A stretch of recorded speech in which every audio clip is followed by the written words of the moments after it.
Well, hello, everybody. Welcome into the Facebook Follow-Up. I'm high atop the sanctuary here at Lake City Assembly of God with none other than the pastor, the senior pastor, His Highness. That sounds a whole lot like something else. Oh, okay. I'm sorry. Anyway. Mr. Gary Kraft, Yeah. How are you, sir? In person. It's been me all day long. It's all day long. Yeah, I've been me, and I'm still me. Cool. Wouldn't have it any other way. Well, I don't know about that. But anyway, there's a few things I'd like to change. But anyway, moving right along. Right along. We're talking about rejection today. Mm-hmm. This was The Struggle is Real, Part 3. So let's dive into this thing. I think it was a very touching message on Sunday. I think a lot of people got a lot out of it. How did you gauge it? Well, one of two things. Either people were just like, I wish somebody was here that needed to hear this, or that's a little too close for comfort. I'm not sure I want to deal with that. Yeah. Because, Stephen, my conviction is this, is we really have all been rejected, literally rejected. Somebody has looked at us and says, by their actions or attitudes or words, I don't want you. I don't want you. I don't want you in my life. I don't, Yeah. But then, even if no one's ever done or said anything that we could bank on, we'd say, I'd bet my right arm, as the saying goes, that's what they intended to communicate to me. We've all felt rejected, whether we've actually been rejected or not. Oh, yeah. We've all felt that. And so I felt like this was kind of like a universal and fairly consistent experience for every human being that's lived more than a few years. Yeah. And sometimes even a 2-year-old feels rejected when you won't pick them up. Oh, yeah. I'll just tell a little story here. I related a few personal things about me and how I began to develop a little bit of sense of rejection even at 4 and 5 years old, mainly because my father left us and the way that was described and all, which was unfortunate, but my mother was having her own massive battle with rejection and the hurt and the anger that goes along with it. But anyway, I didn't see a whole lot of baby pictures like I did from my older brother. Right. But I remember, this is not near so heavy, but it was almost humorous. I remember a day we were getting out of a car, going up the steps toward our apartment that we lived in. This is after my father had been gone for several years. Yeah. My mother, we lived in downtown Montgomery. She literally walked to a little job she was working down the street trying to support my brother and I and her. And I was probably 4, maybe 5. And I remember saying, pick me up. Yeah. And she looked at me and she said, "You're too big for me to pick up." Oh, no. And I thought, it like rocked my little 4 or 5-year-old world. Oh, yeah. But as parents, there comes a point where you can't pick little Johnny up anymore. Exactly. No matter how much you want you to. Yeah. And so we'll just say it was an initiation into another level of maturity for me. But, there was a little bit of sense of rejection there, even though she wasn't rejecting me. Right. It was a practical thing that, look, you're getting heavy. You're growing up. You're getting big boy, you know? And it's funny how rejection works with growth. Yeah, that's true. Even when you look in nature, as a baby bird just opens up its mouth, waits for its mom to just drop some food in its mouth. Right. There comes a point where that doesn't happen anymore. No. She pushes that bird out of the nest and makes her go look for food for herself. Exactly. And I've heard that told about the eagles, how little eaglets in the nest, they're just one huge beak saying, "Feed me, feed me." Yeah.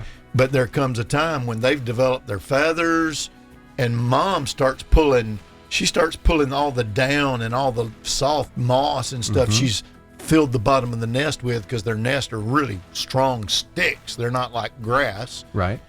And she starts making the nest uncomfortable, and the little eaglets start wanting to get up on the edge of the nest just to be comfortable. But what she doesn't know is that what they don't know is the mom eagle is preparing to push them off the edge of the nest and make them fly. Yeah. And so, that could be perceived as rejection. I see that. Yeah. You know, that's. I wish I'd have thought of that, Stephen. Hey, But I didn't. that's why think we of have that these one. conversations. There you right? go. But I think the reality is that we all feel rejected at Oh times, yeah. whether we are or not, and the likelihood is that all of us are actually rejected sometimes by somebody. Yeah. And I didn't mention this Sunday, but one of the reasons some people reject or appear to reject us is all their own issues. Yeah. The inside of them. Right. This is seen in teenagers and even elementary kids, particularly where there's an in group and there's an out group, and everybody wants to be on the in group. And in order to be on the in group, somebody's got to be on the out group. Yes. Or there would be no in group.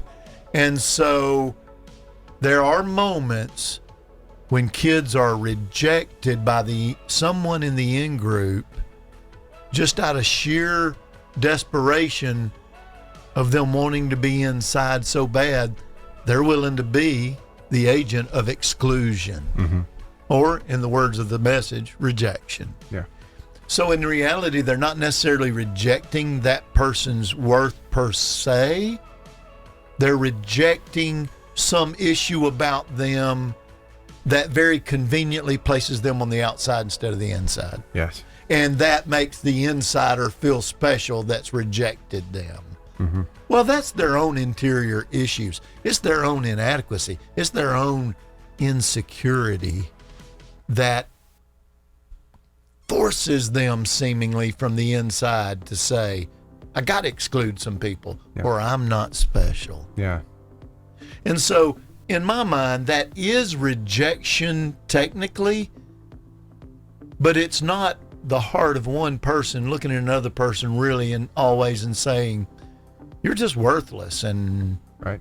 nobody who would want to be around you. Now that does happen. Yeah. But it's not always what's happening when someone categorizes people or they label people or whatever. Many times that is a desperate strategy to feel special themselves and avoid rejection. So I guess what I'm saying is sometimes in our desire to avoid rejection, we reject other people. Yeah. And that's sad, but it's part of the human condition. Anyway. Yeah, and the problem is the perception on the side of that person who feels like is being rejected when they think that they've done something wrong. And it comes down to, well, really, they're dealing with their stuff, and that's causing you to feel this way. It's so hard, this interpersonal relationship with these relationships that we have. Yeah. Yeah.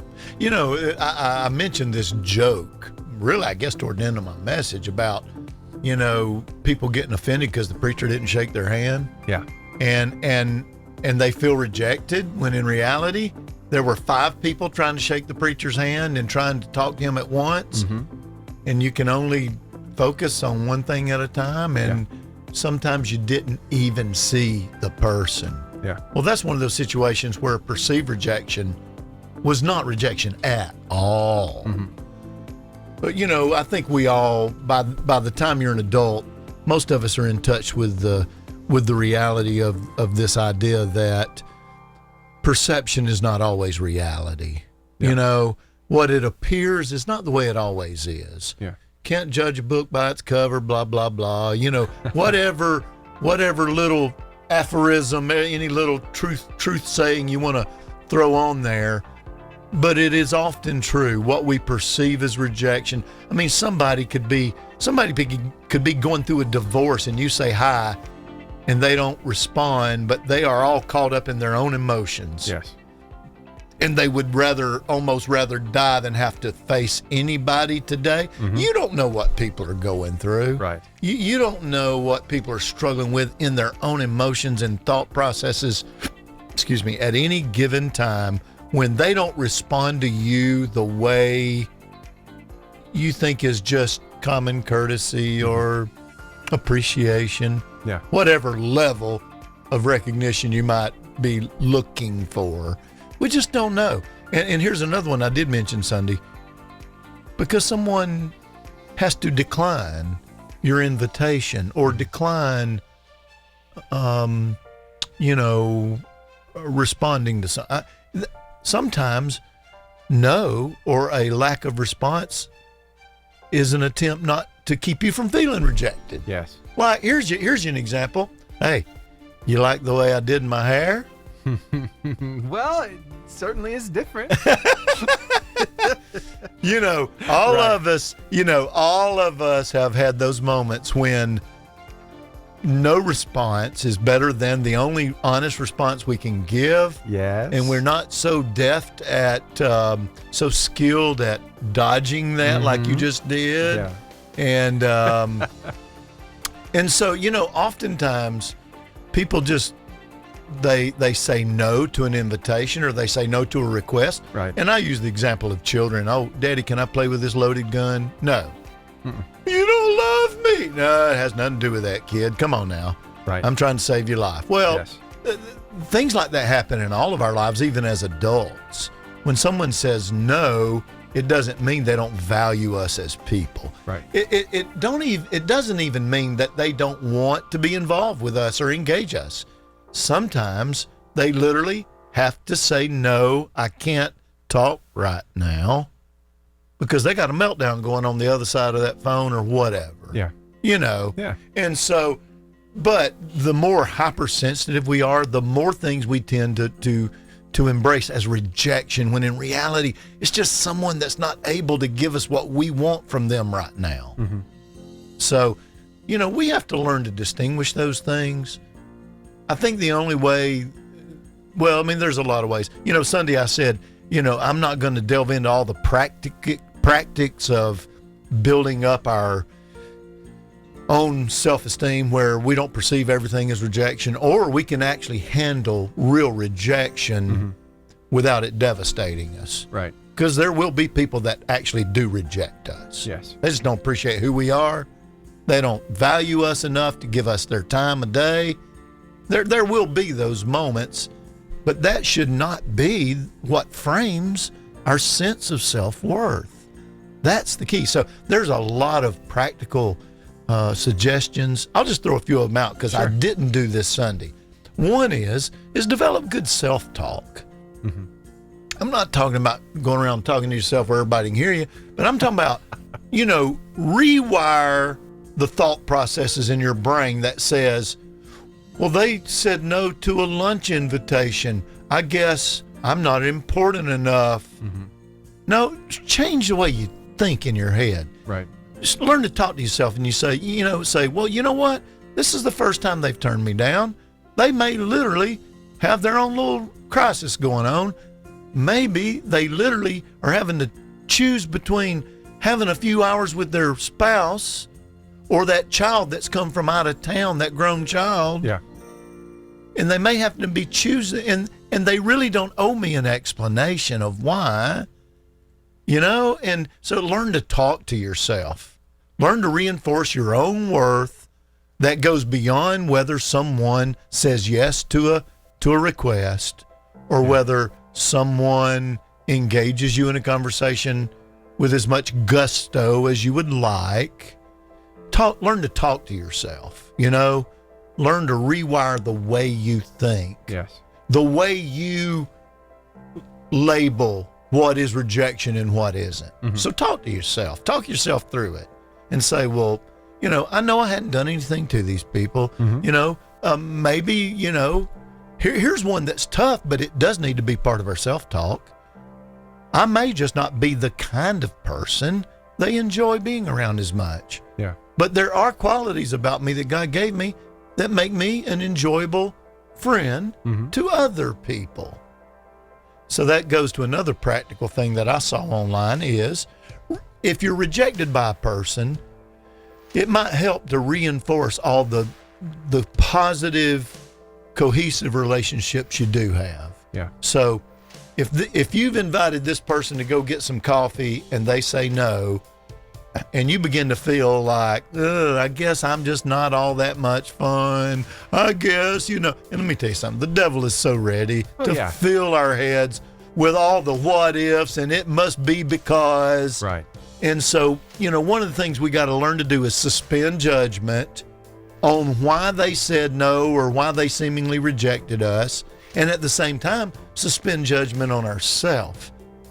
Because look, there's some people, Stephen, they throw it all on that person. Mm-hmm. Well, they're just a snob. They're just this, they're just that. All the while, you may be attacking them, but you're still feeling rejected. Yeah. So some people will throw it all on them, but some people throw it all on themselves and say, I'm just not interesting. I'm just not attractive. I'm just not. All the things I'm not. Yeah. Therefore, nobody wants to be, Right. And going into that self-pity, that self-condemnation pit, we've got to learn to avoid that. And, of course, I gave the main spiritual solution Sunday to a sense of rejection or to actual rejection, to overcome it. Or you can never totally avoid all rejection. Right. Without living in a bubble. Yeah. Not living in a real world around real people. Then you're rejecting other people. Well, yeah, in a way you are. You're rejecting their value in the sense of, you're not worth getting to know if it includes the possibility you might reject me. Yep. Because you know what? I had somebody tell me, I was in a school assembly actually in middle school, and the speaker said something like this: if you're shy and timid, it's because you're selfish. And I went, wait a minute. Wait just a minute. Right. I'm a victim. This is just the way I am. And I'm people, But his point was valid, and his point was basically this: you care more about their reaction to you than you do about them. Wow.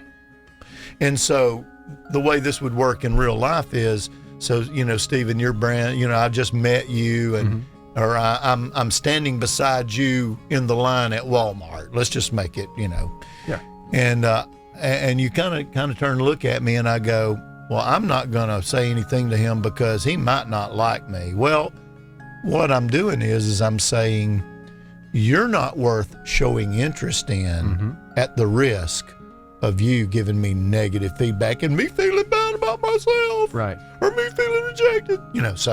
So that's kind of where he was going with that. Because really what he was trying to say was, we all have something to offer. We, if nothing else, we can offer a sense of acceptance to other people by reaching out to them, even if they don't end up being our best buddy. And by the way, everybody not treating you like their best buddy is not rejection. Not at all. Because we can only be best buddies, BFFs forever, best friends forever. Right. You can only be that. I mean, that's a superlative. Best means one. Yeah. You can't be BFF with 100 of your friends. Better friends forever? Yeah. Whatever. Yeah. Right. Yeah. And so that's an exclusive little circle. Right. That none of us can give that to, but to one person, really, if you're going to be technical. Right. And so, but the fact, and I use this analogy Sunday. Some people welcome us into their circle or whatever without necessarily really wanting us to be there. It's okay if you're here. I'm not going to seek you out. Right. That's not rejection either, really. But I will say this, some of us, and I made this point Sunday, some of us, we feel like God has said, okay, come on in, but I'm just going to tolerate you. And I hope I gave enough scriptural evidence Sunday to prove to people that God actually delights in his children. Yes. He delights in us. He doesn't just tolerate us. He didn't just die for us and value us highly. He does value us highly. There's things I value highly, but I don't take great delight in them. Like, I value money highly, but I don't take great delight in it. I don't sit around and go, ooh, look at all this money, which I don't have enough to do that with. You know what I'm saying, though? I know, yeah.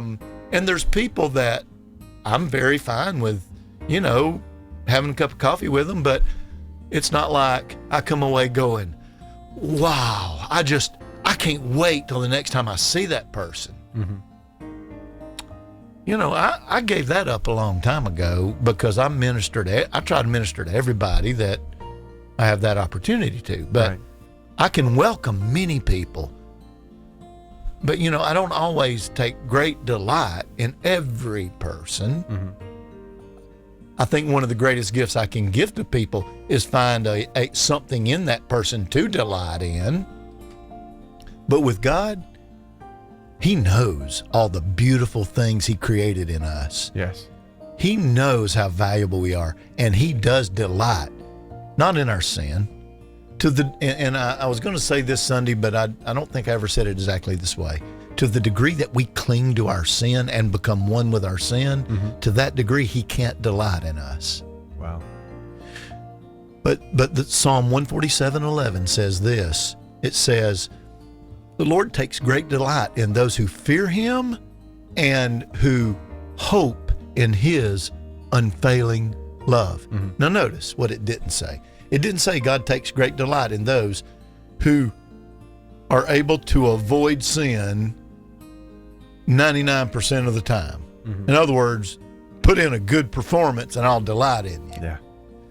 Yeah. No, what he was really saying was those people who revere me and their real hope deep down in their heart is not in their performance, but in my unfailing love. Yes. I take delight in people, I'll put it this way, who are stumbling toward me with all their heart. And the reason I'm saying that is because, let's be honest, a lot of believers have a difficult time really believing that God delights in them. Because why? They know they got issues. Now, you know, and that's why I said that one of the foundations of a sense of rejection is us leaning on our performance to feel acceptable. If our performance is what we think makes us rejection proof, man, we're going to live in a world of stress. Yes, we will. Oh my goodness. And then the other one is we'll just call it applause. Right. We base our sense of being above rejection, or we're trying to avoid rejection by how much positive feedback we get and who we're seen with. Yeah. The cool people that everybody likes. And this goes back to that inside-outside group. Right. You know, I base my rejection proofness, which is crazy English. Totally a word. Something like You just that. made it up. Yeah, rejection proofless. We think we become rejection proof by who we're hanging out with because they're so cool and nobody rejects them, Right. or by getting people's applause, approval, however we get it. Yeah. Might not be performance. It might be who we hang out with. It might be whatever. Yeah. But it might be because we shower affection on others, and therefore we're doing that so we can get affection back. As long as we're getting it back, we feel like we're above rejection. You see, right. all those are like crazy human emotional strategies that are bound to fail at some point. Yeah. They really are. And so, but the third one I gave was relationship. And I get it that we all need wholesome relationships where we're truly valued for who we are. We can be who we are. That's called intimacy. When someone sees the real you without all the cover up, without all the mask, without all the head games, Yeah. they see who you really are, and they still say, I love you. I value you. And let's go one step further. You're not just welcome in my life. I want you in my life. Yeah. I delight in your presence in my life. And so we all need those human relationships. But here's the problem. If the only place I get that is from those few close relationships, whether it's my spouse and or one or two close friends, which if we have a spouse that really feels that way about us, and all spouses don't, unfortunately, that's what God designed marriage to be. But if we have a spouse that really feels that way about us, I'm not saying they like everything you do. Of course, remember, it's not based on performance. Right. It's not based on applause. It's not based on fishing for affection from them. But if you've got a spouse that really knows who you are, accepts who you are, and actually wants who you are close to them, what a huge blessing. Yeah.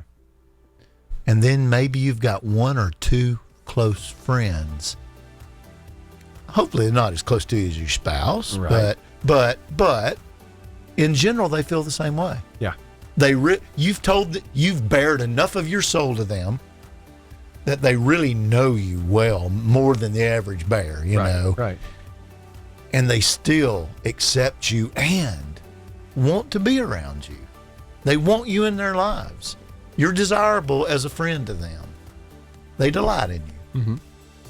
If you've got 2 or 3 of those relationships, including your spouse, you're a blessed person, and you're probably a fairly healthy person. Here's the problem. What happens when that spouse says, I don't like who you are. I don't want you near me. I'm checking out. Yeah. Talking about the rejection. Mm-hmm. We human beings were not designed for that kind of rejection. I mean, that's violence to our esteem, our self-esteem, violence to our sense of self-worth. It's violence to our emotions, our mental state. It's violence to our peace and life. It's violence to us inside. Right. There's few things that do more damage to a human being than that kind of rejection. And sometimes it comes from a parent. Yes. And you talking about, there's not too many people that can't get pretty worked up and angry when they see a parent do something like that to their child. Yeah. But a spouse, you know, I don't even want to find out which one's worse. Right. But they're both violence to the human soul. So what to do? Because here's the deal. None of us can guarantee that will never happen. Now, we can work hard at our marriage. Right. We can work hard at friendships. But even Jesus was wounded in the house of his friends, betrayed by one of his closest associates, the man he handed the morsel to at the table, the sign of ultimate friendship. He handed it to Judas. He knows rejection. Yeah. You know, Bo knows football, and Bo knows this, and Bo knows that, but Jesus knows rejection. Yeah. So here's where I'm going with this, and I made this point Sunday. The real remedy for rejection is discovering that God delights in us. When nobody else does, he delights in a heart that simply says, my only hope is your unfailing love. Yeah. He delights in that. And any of us can have that without a good performance, without applause or affection from other people. Even when our most important human relationships fail us, we can be anchored. Our sense of worth and esteem can be anchored in this one fact. He not only loved me enough to die for me, not only did he roll out the welcome mat for me into the family, but he wants me there. Yeah. Let me give you another illustration. Should have used this Sunday. When I was 5.5, my mother met a man. It's a good Christian man, a fun guy to be around. I mean, he was a nice guy. He had gone through a divorce. He was raising 4 of his own children. Wow. He started dating my mother, my mother had me and my older brother. So I was 5.5. My brother was about 9. And he married my mother. It wasn't the Brady Bunch.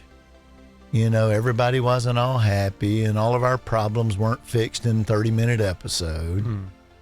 As a matter of fact, there was a lot of heartache on a lot of people's parts for a lot of years. But here's the beautiful thing. My stepdaddy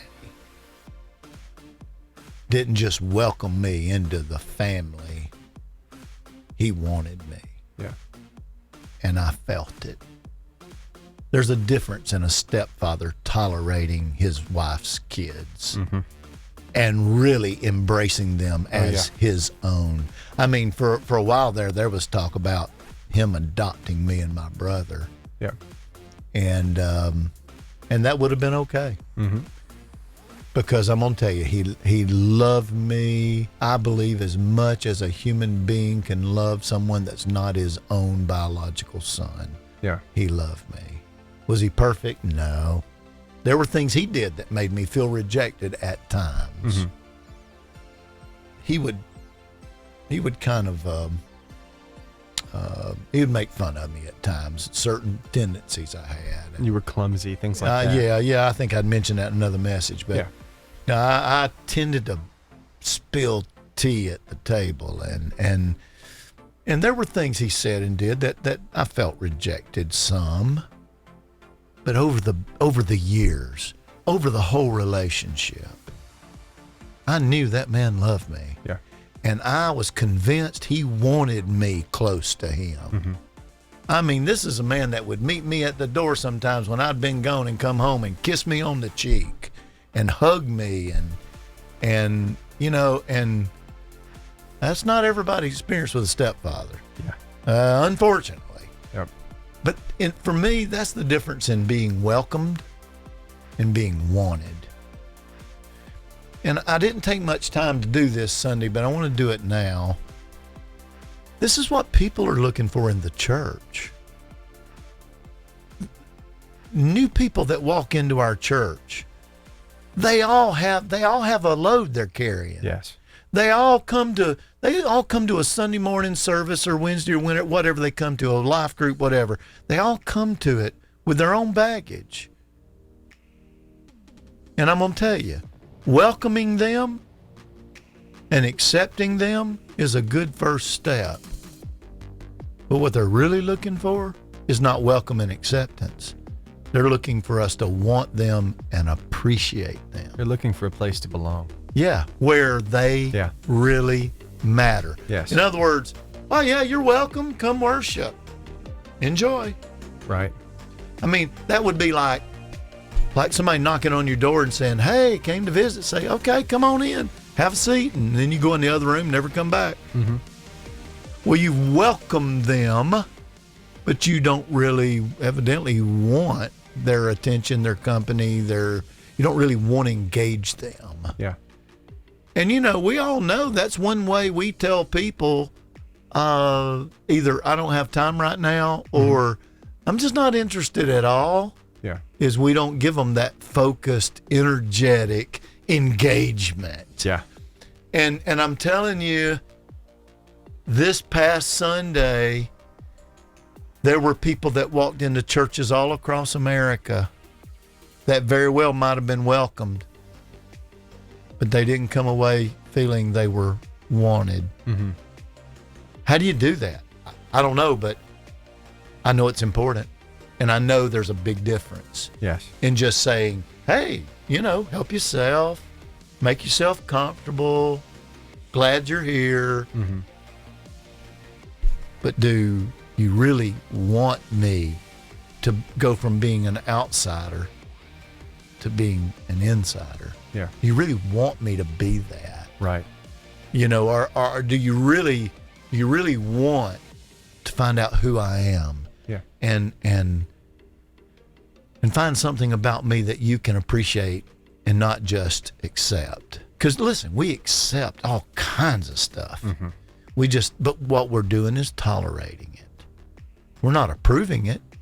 We're not appreciating it. And I'll say, there's a lot of things we don't need to approve or appreciate.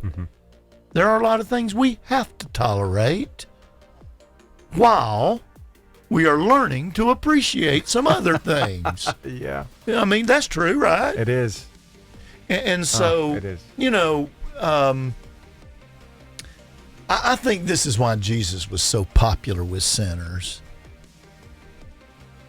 is he didn't just forgive their sins. I think he delighted in who God created them to be, and he could see the beauty, beneath the grime of sin. Yeah. He could see the treasure underneath the trash. Yeah. I think they felt that.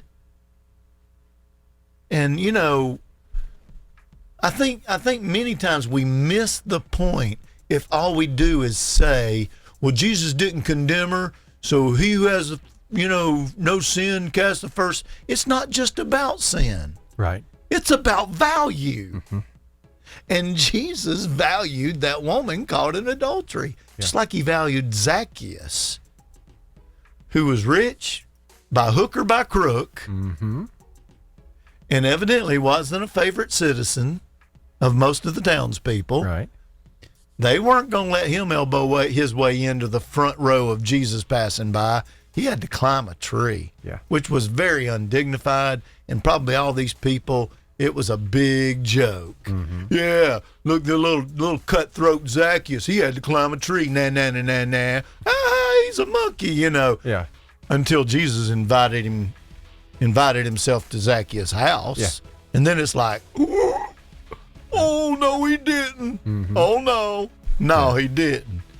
But he did. And I know Jesus valued that man. Everybody else at best tolerated him.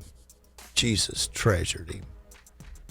There's a big difference there. And that's really what I wanted people to come away with Sunday, was the only real cure for the ache of rejection. I'm talking about the real rejection, where your spouse has said, you're not worth living with anymore. I'm out of here. Yeah. When your parent said, that kid ain't worth me sticking around. He's a loser, always going to be a loser. I want nothing to do with him. That's real rejection. Yeah. That's not feeling rejected. That's real rejection. Yeah. That brings all the feelings with it. And the more real rejection actually is, the harder it is to recover from. I'm telling you, I believe the only true, deep, lasting, pervasive antidote, remedy for a real rejection in a human being's soul, the wreckage that causes, is the healing that comes when we are willing to dare believe he delights in what he created us to be. Yeah. And wants us close. Yeah. So I referenced the 17th chapter of John, where Jesus is praying on the night he was betrayed, and he prays that prayer in verse 24. I want them to be with me. Yeah. I want them to be with. He's about to die, raised from the dead, walk the earth 40 days, getting his closest associates ready to take the mission the next step. He's going to leave and send his Holy Spirit, which is Jesus inside of us, Holy Spirit. I'm not saying they're not two distinct persons in the divine Godhead. They are. For all of you theologians, I'm just saying the way we experience the presence of Jesus right now is by the agency of his Holy Spirit that dwells in us. But that night, evidently, most likely the night he was betrayed, prayed that prayer. Oh God, make them one. Convince them. You love them like you love me. Yeah. God, that the world might know that this thing's real. And by the way, I'm leaving. I sure do want them with me. I don't want to leave them here, but I know that's the mission.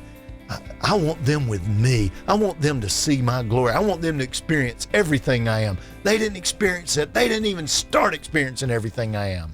I want them to get the whole load. Yeah. Because I love them and I want them. I want them. I want them close.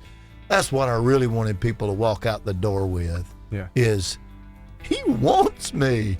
He's not just allowing me. He wants me. I'm on his short list. Yeah. So that's really was the urge of my heart. And I'll tell you, Stephen, I really didn't know how people responded. I was looking at their faces, and it was almost like, okay, you look like you've been hit with a big old wet mackerel or something, or you've tuned out. Yeah. or this is just a little too close to deep down inside some things that you've tried to gloss over for a lot of years. People try to do that all the time, especially with rejection. You don't want to have to deal with that. No. You want to just go on, pretend like it's not there, but it always resurfaces. It's too painful. Even for those people, like you were talking about with your stepdad adopting you, wanting you. There are people on the other side of that equation like me. My stepdad, no, he didn't like me. Right. He didn't want me. Right. He made that very apparent. And that can mess you up. Well, and you from an early age. And you can act like it don't matter. Oh. You can make jokes about it. It means the world to you. But to be wanted, you know? Especially as you're growing up as a kid. Oh, yeah. I mean, I understand. I've never been through a divorce, thank God, but my mother had. And I'm going to tell you, even though I said what I did Sunday, I know that she was hurting so bad. Yeah. It was hard then for me to understand how bad I didn't have the maturity to sort through some things she said to me. Right. She was speaking out of intense anguish. Yes. And she was angry. Mm-hmm. And I understand that now. And you know, so I don't even want to try to judge which one's worse. Yeah. A parent rejecting a child or a spouse rejecting their spouse, and they're both horrible. Yeah, they are. It may be that the parent is the more damaging of that. I don't know. Just because you're bone of their bone. You're. Yeah. I know Adam said Eve's bone of his bone, but she was literally taken out of his bone. Yeah. But for spouses today, we're joined together by, consensual sexual relationship. And in that sense, we're one. And the goal is to be one in emotions and, and all that. Right. One in spirit, the whole thing. Yeah. One flesh. But, I don't know. Especially if a mother rejected a child. To me, that might even be worse than a dad. I don't know. Maybe it's different for boys and girls, but it's pretty devastating. Yeah. Pretty devastating. Oh, yeah. But anyway, I looked at the congregation and I thought, I don't know. I feel a little bit like I'm talking to the wall. Just a little bit. Mm-hmm. Because I'm used to getting a little feedback. We're a Pentecostal church. People say amen. People say different things. Right. People nod or they, hey, that's one reason, you'd say some funny things. Just say, are you still alive? Yeah. Hello. Right. Stick my finger up my nose and see if anybody notices. I mean, yes. but anyway, but I couldn't judge, but I have had several people express appreciation for me dealing with the subject. Mm-hmm.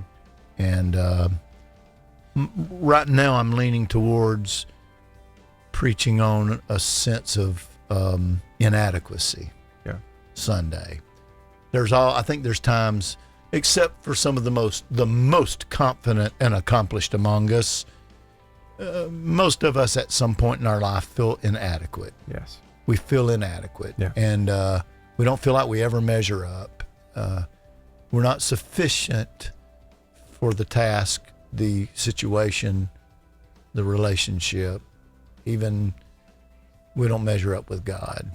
Yeah. And all these things, it all comes back to that. Yeah. What does God think? Right. I mean, that was the deal about shame, 2 weeks ago. Mm-hmm. The whole thing about shame is God bore our shame. There is legitimate, rightful shame associated with sin. Yeah. Because sin is willful. Sin is rebellion. Sin is selfish. Sin is fearful. All those things that are disgraceful and dishonorable to a human being in our culture. Sin touches all those things. But when Jesus bore our sin, he bore our shame. Yeah. And he wanted to take the shame away. When we look back on sins that are forgiven, he wanted to take the shame that still wants to rumble around in our soul. He wanted to take that away. Yes. And when he looks at us, he's not ashamed. Yeah. And he made us accepted in the beloved, as it says in Ephesians. And so, and by the way, rejection leads to shame. Oh, definitely. Because when we internalize that rejection, And this is what I was talking about, some practical tips. I'll jump back to that little trail. Practical tips, self-talk. Another one is reinforce relationships that are intact where you know you're accepted. Go back to your accepted place. Right. Another one is to try new things and realize, and try to build new relationships also. You're going to find out that there's somebody out there that really appreciates who you are. They like your humor. They they're fascinated by your skills. Yeah. Or you have a past in common with them and they feel safe around you. After you kind of recover from the real, agony of rejection, venture out a little bit, try some new things. Another one is, let's see, there was about 4 of them that I had written down. Another one would be something like learn new skills. Yeah. Apply yourself to something new. In other words, enhance who you are. It's not that you're not acceptable, right? But the more ways you enhance yourself, the better you'll feel about yourself. Yeah. And the better you feel about you, the more impervious you'll be to other people's rejection. Yeah. But ultimately, Jesus is the anchor. Yeah. He's the anchor. So, so those are some practical things we can do. Another one is just say, there are some things about me that may turn people off or blah, blah, blah, blah. Mm-hmm. I've got to learn to maybe work on those. I think the problem there is that we begin to feel hopeless. Yeah. And so rejection can turn into shame. I didn't just do something that someone didn't like, or I didn't just offer something someone didn't want. Mm-hmm.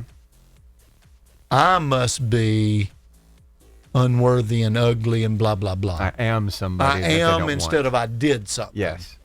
And that's your identity. Yeah. And they're seeing me as something rather than they just didn't have time or blah, blah, blah. Mm-hmm. So, yeah, but there's got to be that demarcation. And we talked about that when I preached about shame it's the difference in doing something shameful and being something shameful. Mm-hmm. Guilt says you did something wrong, but you can fix that. Yeah. Shame says I am something wrong and there's nothing I can do about it. So rejection can lead to shame if we let our thoughts go. Well, I just must not be acceptable at all. Right. I must be this. I am this instead of I did this or didn't do that. And all of these can lead to a sense of hopelessness. Oh, yeah. And depression. Big time. Because depression, understanding, and I've played around with the thought of preaching on depression, but I'm afraid too many of these emotional sermons are going to get people depressed. Depress them by talking about depression. Yeah, but I've already talked about emotional pain, shame, and rejection, and what's the next lower rung on the ladder us miserable human beings have to wrestle with, Yeah. But I'm going to tell you this.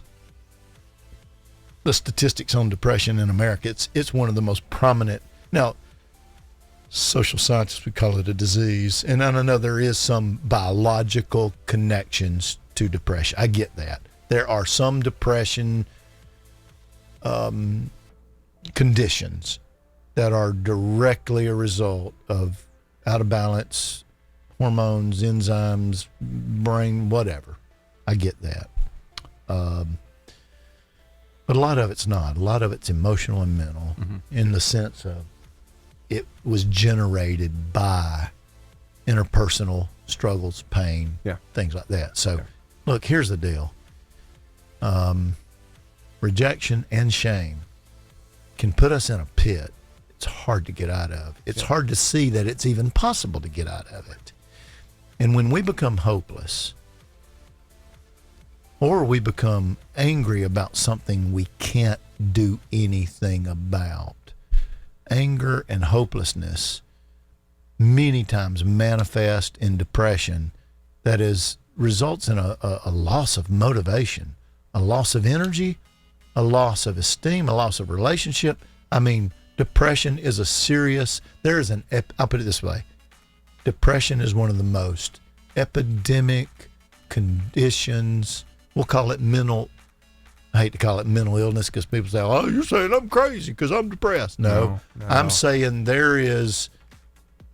it's not the way the human soul was meant to live. Right. But you have enough rejection or enough shame involved with it, enough seeming insurmountable problems, Mm-hmm. it can put you in a pit that you don't even believe you can get out of anymore. That's a dangerous, dark place to be. Yes. And so all of these things can kind of feed depression is what I'm saying. Right. And I'm going to tell you this. I don't know what the statistics are nationwide. I've seen them recently, but I can't remember what they were. But I can promise you this. I would almost say that at least 1 out of 10 people in church are probably depressed, just from the conversations I tend to have and the hands I have raised when all heads are bowed and eyes are closed and the music plays softly. You know, I can tell you depression is probably maybe worse than it's ever been. Yeah. And, you know, isn't that amazing? We're more affluent than we've ever been. We have more medical technology. We have more leisure time. We have more opportunities. We have more toys. More stuff, more problems. And we got more depression maybe than we've ever had. Yes. I'm not talking about more depression than they had in the middle of World War II in Russia, where millions of people were dying. Right. I'm not talking about that. I'm just talking about, you know, in the last 50 years, Americans are probably more depressed right now than they've ever been. Yeah. Suicide skyrocketing, which is one of the most horrible ends of unresolved depression and hopelessness. Listen, we got to learn to talk to ourselves, and we've got to learn to find our worth in the eyes of Jesus. A pastor that I love to hear preach online, he says this regularly: I cannot afford to see myself any other way than the way God sees me. Mm-hmm. I wish I'd said that Sunday. But that is a profound statement. Right. And of course, he applies it and continues. He says, I dare not say anything about myself that God doesn't say about me. Mm.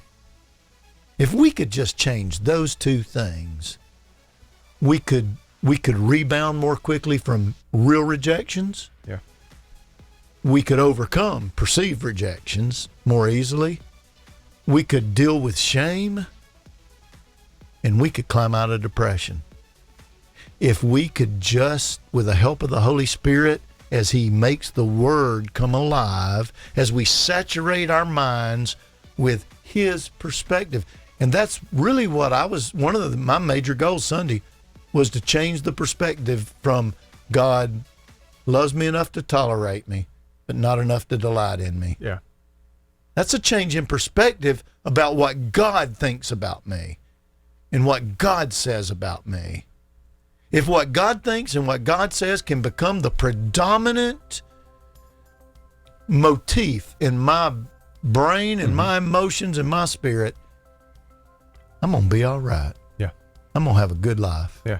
I'm going to make a difference. I'm going to enjoy Jesus. Yes. I'm going to enjoy people. I'm going to make a difference in other people's lives. And I'm not going to be the one people having to prop up. I'm going to help bring healing to other people's souls. Yeah. Because if I know that's true about me, I begin to believe it's true about you too. Yes. Yes. And boy, the domino effect is beautiful. I'm ready to, let's make it happen, Stephen. Let's go there, okay? That's right. I guess I'm done unless you've got a question. No, I think that's it. Well, in case you didn't know, we are all over social media. You can see there Facebook, Instagram, Twitter, Apple Podcasts, Google Play Music, YouTube. Just search Lake City Gville. We put everything up on our website as well. You can find all of our links. Just hit the media tab in the menu on our website. You can do that. And until next time, hope you have a wonderful week. And we hope to see you right here on Sunday morning. If not, then hopefully you'll be tuning in online. I've had a lot of people saying they're enjoying being able to watch the sermons online. Yeah, I've heard several people say that.